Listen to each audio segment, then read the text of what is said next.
Yun mga kaibon, mga ka-Stanley Boy. At hindi ako ang nakapaggabang dito sa aking kalapate, no, dahil umalis ako. At yung anak ko ang nag-abang. Bali, pasilip-silip daw siya dito. Hindi na daw nakita yung kalapate. Tapos, yung pag-akyat niya dito sa loob ng kulungan o sa loob fly ay nandito na yung aking kalapate.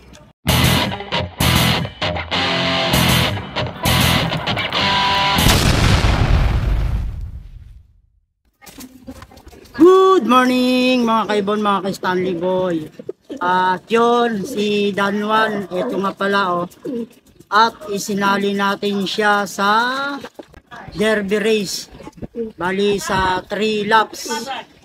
At naka-entry din siya sa derby, no. Bali mga kaibon, mga ka-Stanley Boy, pinagis nga pala yung kalapate sa Bongabong, Mindoro. Ang distansya niya ay 197 km. At nirelease nga pala ng 6:30 ng umaga. At abangan natin si Dan Juan kung makakauwi siya ng maaga. At sana makapag-clock na siya. Dahil nakaraan, na-cut off siya. So yun mga kaibon, mga ka-Stanley Boy,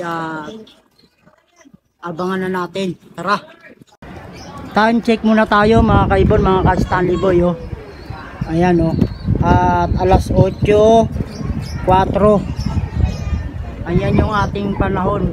Medyo may ulap siya pero hindi naman ulan na ulap, kundi ulap na puti. Yan, ito yung ating araw mga kaibon, mga ka-Stanley Boy oh. Sikat na sikat. Ni-release nga pala yung kalapate natin ng 6:30 ng umaga. 197 km po ang layo niya mula sa Las Piñas hanggang Bongabong, Mindoro. At yun nga, nakaraan inagis yung kalapate sa Calapan, Mindoro, at hindi nga nakapag-clock si Dan Juan. Ito nga pala mga kaibon, mga ka-Stanley Boy, ang aking mga breeder yan. At nag-breed na ako ng isa pa. Ayan o. At sisingsingan ko ng young bird ng FPR. So yun mga kaibon, mga ka-Stanley Boy, at meron mga nagdadaanan na kalapate pero malamang sa malamang hindi sa FPR yun. Bali ang cut-off ko pala mga kaibon, mga ka-Stanley Boy, ay alas 11. Yan mga kaibon, abangan na natin si Dan Juan.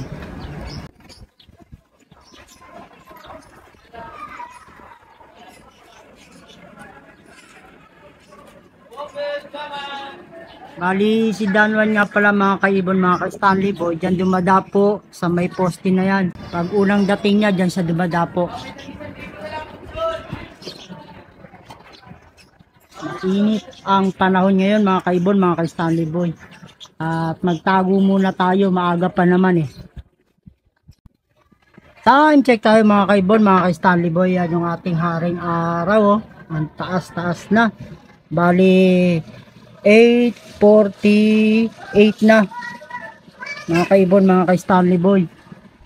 At wala pa si Dan Juan.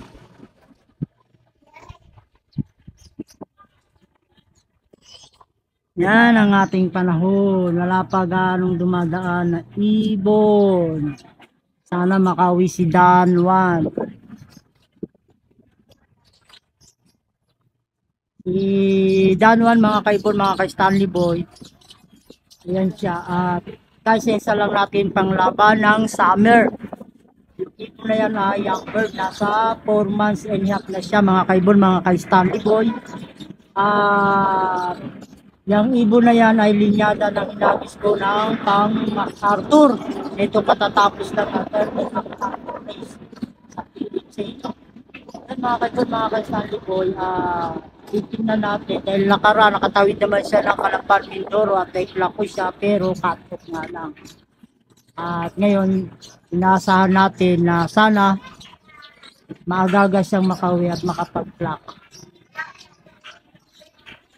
Abang-abang na lang tayo mga kaibon, mga ka-Stanley Boy. Ito isa oh, kay Nino kaya yun, bilis oh.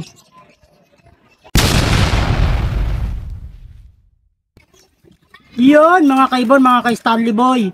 At hindi ako ang nakapagabang dito sa aking kalapate, no, dahil umalis ako. At yung anak ko ang nag-abang. Bali, pasilip-silip daw siya dito. Hindi na daw nakita yung kalapate. Tapos, yung pag-akyat niya dito sa loob ng kulungan o sa loob fly ay nandito na yung aking kalapate. At yun nga, na-clock niya ng 10:03. Bali, ang speed niya ay 925 pa. Bali mga kaibon, mga ka-Stanley Boy, pang 418 siya sa clocking. Bali, ang nag-clock lang na kalapate ay nasa 600 plus mga kaibon, mga ka-Stanley Boy. At swerte pa tayo at nakapag-clock si Danwan. Ayan mga kaibon, si Danwan, no? At nakapag-clock siya. At syempre, pararating ko lang, time check ko. Bali, alas 2:31. At ayan siya, napatuka ko siya ng isang takal. Patutukain pa rin natin siya ng isang takal pa. Dahil kanina, pagdating niya ng alas 10, tubig lang ang nainom niya. At hindi pa siya tumuka mula kanina dahil wala nga ako. Hindi alam ng anak ko kung may papatuka. Kaya ayun, ang patuka ko, ano lang to. Ayan o, Flyer El Campion. Ang patuka ko. Nakapag-clock siya ngayon sa Bongabong, Mindoro. Bali 197 km yung distansya niya mula dito sa Las Piñas hanggang Bongabong, Mindoro. So yun mga kaibon, mga ka-Stanley Boy, at nakasali si Danwan sa 3 laps. Yun nga, nag-clock siya. Bali sa 3,400 plus na mga kalapate, ang nag-clock lang ay 600. Yan mga kaibon, mga ka-Stanley Boy, napakakunti na nag-clock, no? Yung pasok sa clocking. Maraming nag-clock, 700 plus, pero ang pasok lang talaga nasa 600 lang. At kasama si Dan doon sa nag-clock.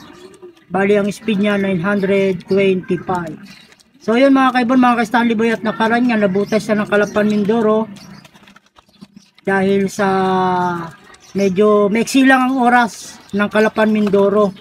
At inabot siya ng cut-off. Ikinlock ko siya.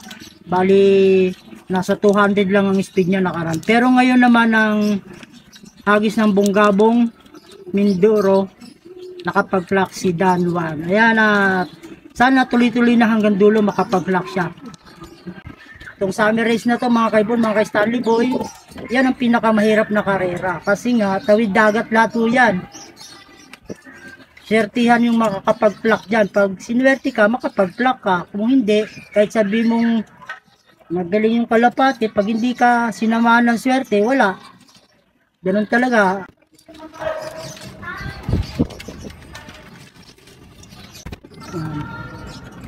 Yan mga kaibon, mga ka-Stanley Boy, si Danwan.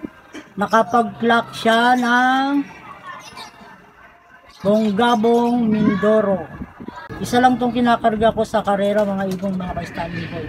So yun, para hindi na umaba yung ating video, hanggang dito lang mga kaibon, mga ka-Stanley Boy. Please subscribe and comment. God bless all sa inyong lahat.